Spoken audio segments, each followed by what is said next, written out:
Now, continuing with a typical triangle, and like with other polygons and the circle, the triangle has an interior side, an exterior side, and the triangle itself.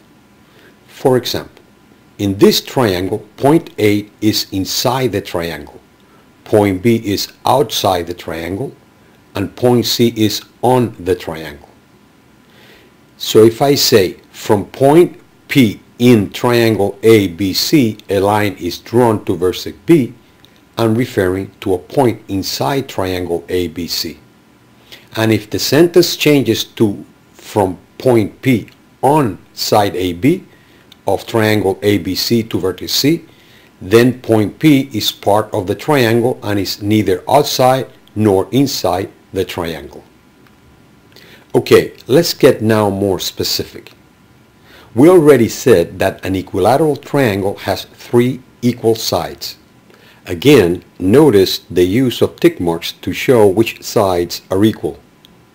And of course, because the largest side of a triangle is always projected by the largest angle, and the smallest side is projected by the smaller angle, then it makes sense that if all the sides of a triangle are equal, then the three opposite angles must also be equal. Notice how tick marks are used to show also which angles are equal. Something similar also happens when you draw an isosceles triangle. If two sides of a triangle are equal, like in the case of an isosceles triangle, then the angles opposite those sides are also equal. Now, a triangle has 180 degrees. As a matter of accuracy, all triangles have 180 degrees. Why? At the end of chapter 4, which is the chapter on parallel lines, you'll find a very explicit explanation on why all triangles have 180 degrees. But for those of you who are not ready yet to handle a proof, then you're going to have to trust me that all triangles have 180 degrees.